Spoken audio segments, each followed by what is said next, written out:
क्या कनाडा में इंसान ख्वार हो जाता है? आज की वीडियो इसी बारे में है। कुछ लोग कहते हैं कि अच्छे भले अपने मुल्क में गुज़ारा करते हुए लोग जब कनाडा, यूके चले जाते हैं, तो वहाँ जाकर ख्वार हो जाते हैं, हर काम खुद करना पड़ता है, अच्छी भली सेट लाइफ़ को छोड़कर ज़ीरो से स्टार्ट करते हैं, खज्जल होते हैं, ख्वार होते हैं, धक्के खाते हैं, पैसा भी बर्बाद करते हैं, वक़्त भी बर्बाद करते हैं और सिर्फ इसमें मुश्किल ही मुश्किल है। आज मैं क्या समझता हूँ आपको बताने वाला हूँ।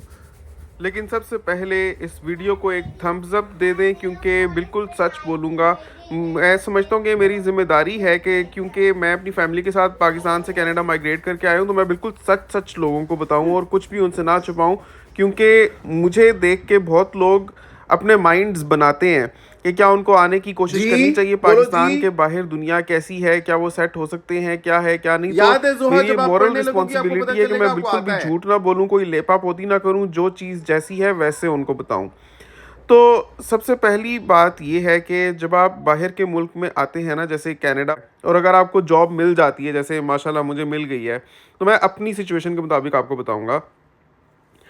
अच्छे से अच्छा खाना पीना है यहाँ पे, लेकिन घर के अंदर, स्पेशली हमारे ख़्याल में या हमारे चॉइस के हिसाब से, क्योंकि बाहर देसी खाना भी मिल जाता है लेकिन इतना एक्सपेंसिव है और उसकी क्वालिटी वैसी नहीं है जैसी माशाल्लाह हिना खाना बनाती हैं। वो हर घर की अपनी अपनी कहानी होती है, लेकिन हमारे लिए यही है which makes it very difficult for Hina, क्योंकि फिर उसके ऊपर एडेड रिस्पॉन्सिबिलिटी आ जाती है।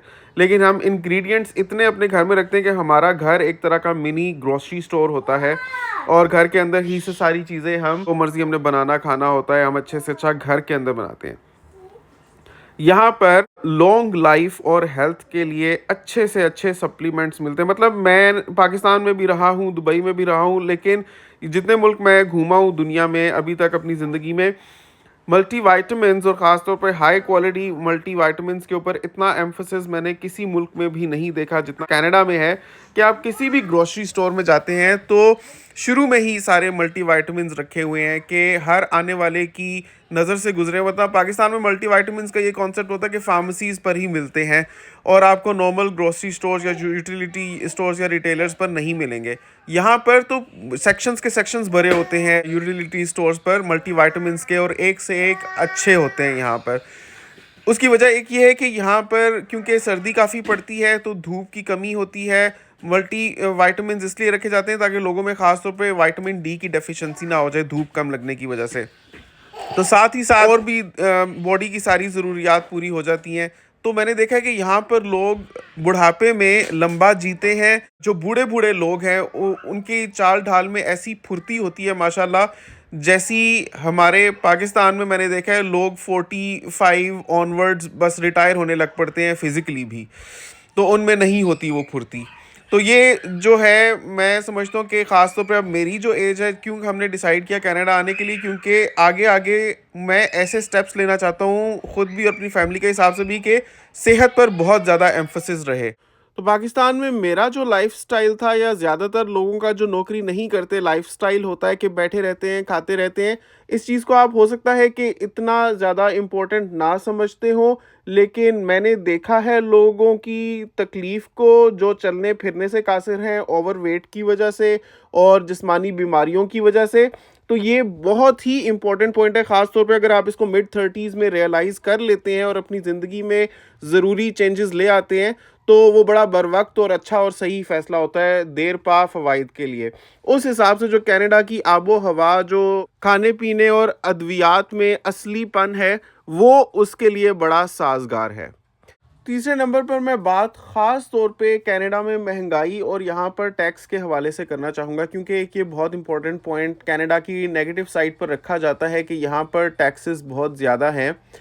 तो ये मैं आपको बता दूं कि अगर आपकी गाड़ी का बम्पर भी डैमेज होता है ना कनाडा में, तो कनाडा इतना एक्सपेंसिव है कि आपकी गाड़ी का बम्पर की रिप्लेसमेंट हो सकती है 1500 से 2100 कनेडियन डॉलर में।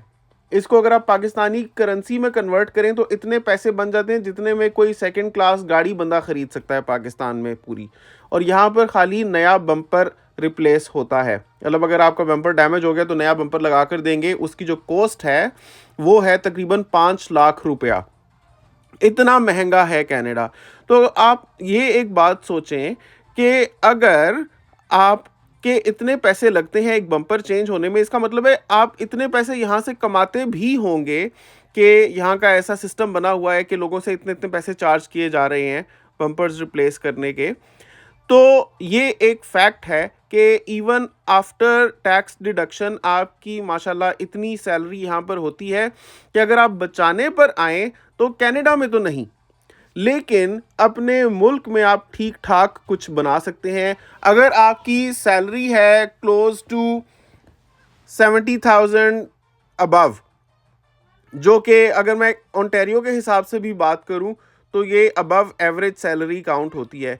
इतनी सैलरी में अगर आप इन्फॉर्म्ड डिसीजंस लेते हैं, मतलब कि सोचे समझे फैसले करते हैं और खाम खा पैसे उड़ाते नहीं रहते, तो माहाना आप ठीक ठाक सेविंग कर सकते हैं, जितनी पाकिस्तान में करना आजकल तो कम से कम वहाँ के महंगाई के दौर में पॉसिबल नहीं है। देखिए, हम देसी किस्म के लोग हैं, एक बार पैसा कहीं से आने लग पड़े, आगे उसको मैनेज कैसे करना है, अगर बचाने पर आए आए हम तो ऐसे ऐसे हम तरीके अपना कर पैसे बचा सकते हैं ना, अपने आप को इतना स्क्वीज़ कर सकते हैं, हम में ये कैपेबिलिटी होती है नेचुरली, जो लोग पाकिस्तान से आते हैं या इंडिया से आते हैं, कि हमारे लिए ये पॉसिबल होता है। लेकिन अगर आप कनाडा में आकर घर ख़रीदने में लग जाते हैं, या आप में एक है कि मुझे यहाँ पर घर चाहिए ही चाहिए, तो समझ लें कि फॉर लाइफ आप बंध जाएंगे।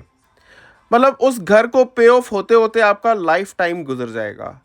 कन्वेंशनल मॉर्टगेज की बात करते हैं, यानी जो बैंक से कर्जा लेकर सूद पर घर खरीदे जाते हैं और मॉर्टगेज पर लिए जाते हैं, तो मैं आपको एक रफ एस्टिमेट दे देता हूँ कि आपको कितने पैसे चाहिए होंगे उसके लिए। As a rule of thumb, जैसे होता है ना एक एम्पिरिकल फॉर्मूला या मोटी मोटी बात एक बता दो जो सारी चीज़ों को मद्देनज़र रखते हुए समझाई जा सके, वो ये है कि $1 लाख के पीछे आपको समझ लें माहाना $600 मॉर्टगेज में देना पड़ेगा। मतलब अगर आपकी प्रॉपर्टी है फ़र्ज़ करें $7 लाख की, क्योंकि अब तो घर इतने महंगे हो गए हैं यहाँ पर, ख़ास तौर पे ओंटारियो में, कि 7-8 लाख से कम तो मिलना मुश्किल होता है।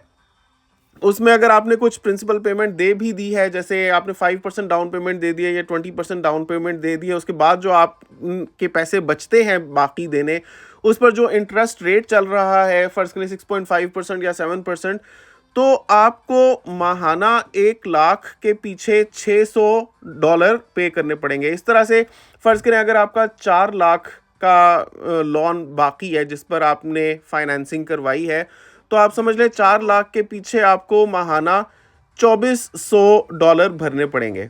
और नॉर्मली लोगों का जो कर्जा होता है वो इससे ज़्यादा ही होता है, समझ लें 5 लाख डॉलर होते हैं जो पे ऑफ करने होते हैं। 5 लाख के पीछे आसानी आपको माहाना $3,000 मॉर्टगेज में देने हैं। अब उसमें एक जो साइजेबल चंक है वो खाली सूद में जाता है और उसका थोड़ा सा हिस्सा आपका प्रिंसिपल या इक्विटी बिल्ड होने की तरफ लगता है। तो लोगों को अक्सर 30-30, 40-40, 50-50 साल पूरी पूरी उम्र लग जाती है घर पे ऑफ करते हुए कनाडा में। किसी ने क्या खूब ही कहा है कि बैंक्स जो घर देते हैं लोगों को मॉर्टगेज पर, वो इसलिए नहीं देते कि लोग फाइनेंशियली मजबूत हों, बल्कि वो लोगों को बांधे रखने और ख़ुद उनसे पैसा कमाने के लिए उनको लोन्स देते हैं। तो ये अगर आप कनाडा आते हैं तो आपने बहुत ही ज़्यादा सोचना है इस बारे में कि अगर आप लॉन्ग टर्म भी यहाँ रहने के लिए आ रहे हैं, तो आया कि आपको घर यहाँ पर लेना है या आपके लिए किराए पर रहना बेहतर है, क्योंकि यहाँ पर टेनेंट्स के बहुत राइट्स हैं। और ऑनेस्टली जो मैंने यहाँ पर होम ओनर्स का हाल देखा है कि उनको ना सिर्फ इतनी भारी भारी मॉर्टगेजेस पे करनी पड़ती हैं, साथ में उनको प्रॉपर्टी टैक्सेस भी पे करने पड़ते हैं, साथ में मुसलमान होते हुए एक रहता है शक का फैक्टर के अल्लाह ताला दरगुजर कर दे, क्योंकि जो कन्वेंशनल बैंकिंग से लिया जाता है उसको बहुत से लोग मानते हैं कि वो सूद के ज़मरे में आता है। और एक और चीज़ ये है कि अगर आप टेनेंट होते हैं तो घर की कोई मेंटेनेंस आपको नहीं करनी, कोई भी चीज़ ख़राब होती है वो मालिक मकान की जिम्मेदारी, क्योंकि कनाडा में ना बहुत ज़्यादा एक्सपेंसिव है मेंटेनेंस। जैसे मैंने आपको बताया कि कार मेंटेनेंस की अगर हम बात करें, एक बम्पर ही अगर आपको रिप्लेस करना है तो वो $2100 का हो रहा है। घर में तो ये मेंटेनेंस के काम चलते ही रहते। मुझे याद है पाकिस्तान में मुझे अपने घर में मुश्किल ही कोई महीना गुजरता था जब कोई ना कोई काम ना करना पड़ता हो। मेरा बिलाल जफर शो आप देखें भरा पड़ा है घर के मेंटेनेंस के टोटकों से, कि डब्ल्यूसी ख़राब हो गया तो उसको कैसे ठीक करना है, अगर की टैंकी लीक करती है तो उसको आपने कैसे ठीक करना है। अभी हमारे घर का हीटिंग सिस्टम थोड़ा सा यहाँ पर डिस्टर्ब हो गया कनाडा में, तो लैंडलॉर्ड ने बहुत सर्च किया कोई हैंडीमैन मिल जाए जिसको काम आता हो। तो फेसबुक पर देखा, फेसबुक मार्केट प्लेस पर कि जीजी पर देखा, फिर कहीं से कोई नंबर लिया, वो लोग आए और उन्होंने एडवर्टाइज तो किया हुआ था कि हम $100 में कर देंगे। आए तो उन्होंने कहा $100 में हम सिर्फ बेसिक करेंगे, आपको ये भी कराना चाहिए वो भी कराना चाहिए। करते करते उन्होंने $300 का बिल बना दिया। अब मेरे लैंडलॉर्ड को इतनी नहीं थी समझ के क्या है क्या नहीं, उन्होंने कहा चलो ठीक है भाई काम करके दो, हीटिंग सही होनी चाहिए। $300 भी ले गए और कोई हीटिंग का फ़र्क नहीं पड़ा। फिर उसके बाद कितनी पार्टीज बुला चुके हैं तो अब रिलेटिवली बेहतर है, लेकिन इस सारे प्रोसेस में उनके ठीक ठाक पैसे लगे हैं। 2-3 महीने पहले हमारा ड्रायर ख़राब हो गया था, तो हमने कुछ भी नहीं किया, लैंडलॉर्ड को बताया, उन्होंने ड्रायर उठाकर बाहर सड़क पर रख दिया और हमें ब्रांड न्यू ड्रायर लगा कर दे दिया, क्योंकि ये उनकी रिस्पॉन्सिबिलिटी है। दुखता है दिल हमारा भी किराया देते हुए कि यही समझ आती है कि ये तो पैसे बस जल ही रहे हैं, कि इट्स टोटल वेस्ट, हमारी कोई इक्विटी बिल्ड नहीं हो रही। लेकिन घर लेने में भी ना 100 तरह के पख हैं, खप्पे हैं कनाडा में। वो तो कभी लॉन्ग टर्म ही समझ आएगा कुछ हमें, इंशाल्लाह तो कोई मुनासिब तरीका देख कर लेंगे। अदरवाइज़ फ़िलहाल तो कोई शॉर्ट टर्म में तो प्लान नहीं है। तो कनाडा में अगर आपको जॉब मिल जाती है तो मेरे लाइफ़स्टाइल से आपको अंदाज़ा होता ही होगा कि माशाल्लाह अच्छा खाना-पीना है, अच्छा रहन-सहन है, तन्हाई बिल्कुल है, लेकिन वो खाली कनाडा में नहीं है, दुनिया के किसी भी मुल्क में आप होंगे, आपके वहाँ पर दोस्त रिश्तेदार नहीं हैं, तो आप वहाँ पर तन्हा ही हैं। इवन पाकिस्तान में रहते हुए भी अगर आप किसी दूसरे शहर में हैं बाकी लोगों से, तो आप तन्हा ही हैं। तो वो तन्हाई आपको खुद ही मैनेज करनी है।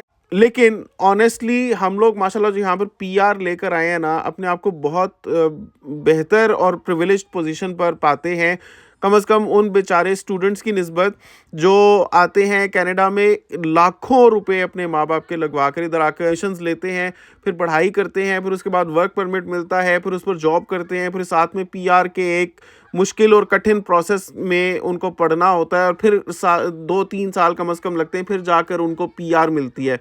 तो वो सारे स्टेप्स हमारे अवॉइड हो गए और हम माशाल्लाह डायरेक्टली यहाँ पर अब परमानेंट रेजिडेंट्स हैं। तो एक बार इंशाल्लाह सिटीज़न बन जाएंगे तो दुनिया हम घूम सकते हैं, जिधर मर्जी हम जाना चाहें जा सकते हैं, वो हमारे अपने ऊपर है। तो ये सारी चीज़ें देखते हुए आप हमें बताएं कि क्या बाहर आने वाला बंदा ख्वार हो जाता है? माशाल्लाह पैसे भी बच रहे हैं, खाना पीना भी अच्छा है, सेहत वेहत भी अच्छी है, एक इज़्ज़त बनी हुई है, और एक बहुत ज़्यादा ग्रोथ प्रोस्पेक्ट्स भी हैं। आप पढ़ना चाहें आपको बहुत सस्ते में पढ़ाई करने मिल जाती है एज अ परमानेंट रेजिडेंट। अगर आप जॉब से ले ऑफ हो जाते हैं, आपको घर बैठे उसकी पेमेंट मिलती है, क्योंकि एम्प्लॉयमेंट इंश्योरेंस आपकी हुई हुई होती है। तो एक तरह की जॉब सेफ्टी है, सिक्योरिटी है, सुकून है। तो क्या ख्वारी, ये चीज़ आप लोगों ने खुद सोचनी है।